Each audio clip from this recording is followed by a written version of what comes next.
it's limited. It's saying you will be forever limited. Yeah. Well, here's my thing. I actually agree. I think it's a bad idea too. But here's the thing: as long as you designate an industry as being too big to fail, which to me is the worst kind of protectionism, socialism that you could ever do. When you say an industry is too big to fail, as long as you say that, then they should have minimum wage.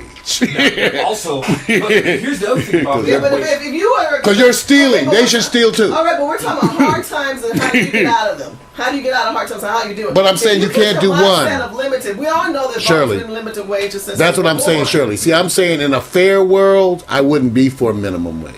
I really wouldn't. Well, but in this unfair world where the president says that industry is too big to fail, and at the same time people say, that's not socialism, then I don't know what you're talking about. When you said that the banks couldn't fail and you bailed them out, when you said the auto industry couldn't fail and you bailed them out, that's the worst kind of socialism, protectionism that you've ever seen. That money at all. That's that Democratic mindset. Well, I'm just saying, then give the people some. Socialism mixed with nepotism. I agree. Give the people some. That's socialism mixed with nepotism. It's terrible. Favorites of people to bail out. I agree. That work. And that's why I want the people to get a drop. I just want, if you're going to run business like that, let the common man get his bailout somewhere, a dime or two. I talked about last week how we should save money. A lot of people ask me, why should I save or what am I saving for? Well, you never know when you have hard times. You don't know when you ever need that money. Right. And because we've not been trained to save, but to spend, when we have hard times, we go into a panic mode. You won't be in a panic mode. You won't be stressed. You won't be oppressed. You'll be prepared. You'll be prepared like that story I talked about in the Bible with the woman with the oil in the lamp. You'll be prepared like that children with the 7 children who stored up in hard times. You'll be prepared. So if that means storing up on canned goods, if that means to basically spend less and start cooking at home.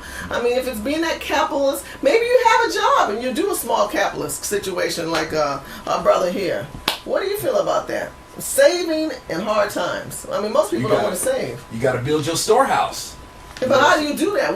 How do you store when you get so much money and you want to spend so much? Where do you cut back? Where's the first cut? Okay, I'll try not to go out long on a scriptural tangent, but the best financial advisor is God Himself. Okay. You know what I'm saying? So it's like now when people say, well, the church is greedy because they always want their tithe, and so on and so forth. The tithe ain't as much for the church, and the tithe certainly ain't for God. The tithe is for you. Mm-hmm. The tithe is for your sake. It's like when God says, okay, I'm gonna give you an amount. I want you to pay 10%.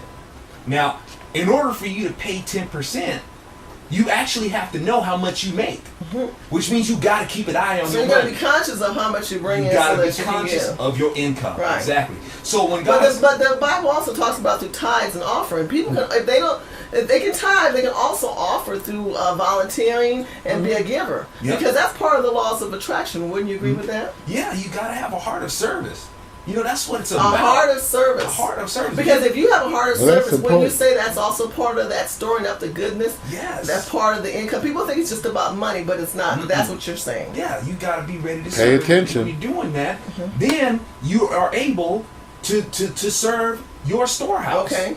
So it's like when you're conscious of these things, when you're conscious of the amount of money that you're making, when you're conscious of being willing to serve, then you can start developing your storehouse. You can start putting your little bit away, because God encourages that too. Okay. Set up your storehouse. Set up your storehouse. Mm-hmm. I'm going to add to that too. One thing that I think that we fail is people plant seeds in poor soil. Sometimes people give money to churches that that man's buying that next Learjet, and that minister can't handle cutting back himself. Some of you ministers need to cut back. You don't need that Bentley. You don't need that Learjet. You don't need to have, your wife don't need that new St. John suit every Sunday. She doesn't. You need to be a sacrificing example to your congregation, and you need to cut back and stop being them greedy preachers and pimps and hoes y'all out there in church doing. That's not of the Word of God. And I know a lot of people don't want to say anything about these mega ministers, but I'm telling you, some of these mega ministers need to cut back. And if you feel that your mega minister's not doing his part, if you want to tithe, you ain't got to tithe to that church. You might want to tithe to a smaller situation. You might want to tithe in other aspects. Give yourself to the story. There's other people that are blessings in your life. tithe to those people and watch your storehouse grow. Because if you plant your seed in poor soil, you ain't gonna get nothing. I really don't believe that. I believe people who give just to give, you have to use wisdom. You can't just throw your pearls to the swine. You know what's And some of those interesting? ministers are swines. I think that my colleagues here, maybe perhaps for you, have defined the first time compassionate conservatism. Because the examples that you all just gave were way more appealing to me than anything I heard all the other fake ass people talk about compassion. No, because listen to what I thought to say. Remember, he talked about service. See, and he talked about spirituality. See, this goes beyond politics, and what we've tried to do on this show, where we disagree vehemently all the time, is to talk about how people rise above politics, how they rise above hate to deal with the issues. And I think that was beautiful examples of compassionate conservatism and what you want for people. It was, and it's way better than we've heard from many of the others, certainly. Well, thank you. Thank you, man. And I'm gonna set myself up for a beat down right now. All right. Yes. What you just said concerning the pastors, the heads of the church. All right. Now, how is that different? What you just said from when Obama says, "I think there comes a time when you've made too much money." And how, in regards to what? So now, because that kind of It's kind of, oh, you raised a good point now. I thought you conservative. You better watch yourself. I don't know. Better watch yourself. I'm bracing myself for the hit. You sounded That's right. liberal. Go ahead. I'm ready for it. Come on. Because we're saying, okay, with these preachers, they're living extravagantly. Right. They're taking money and they're buying Right. Bentleys and they got these big houses That's and so on and so forth. Now, in my view, hey, that's their business. When they collect their money and so on, that's their business to do. I so. don't think it's their business. But That's hold why on. I disagree with you. But now I'm saying Capitalist. but what I'm asking is, They're relying on the congregation to Right. give to them. Right. They know the congregation, that's their congregation are hurting. Right. So why Yeah. would you abuse your congregation? Because they're like politicians. You should be an example. Right. And if you're not an example, I'm saying as a minister, you need to cut back. now I'm going there. But how is what you're saying different from what Obama has said when he's saying, I think there comes a time when you've made too much money.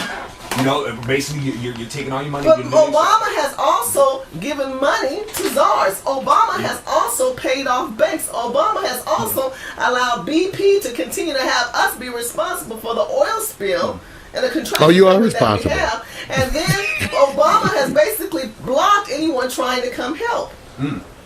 So how do you say Obama in that sense? Obama's not helping America in that sense. At least with the minister guy, you can hold him accountable to the word. Obama has his own words. He don't even stand behind. You can't hold Obama accountable to the one. And he has the power to legislate. He won't even do that. He will not do that. Well, He will not do that. he did do a Every dog man and pony God show. makes every man has a will and a choice. That's how God made human beings. We have a will and a choice to do what's right and what's wrong. And what has happened in America and as a world, as human beings, we've not been responsible towards that. Name a president that had the example of what you said they should aspire to, regardless.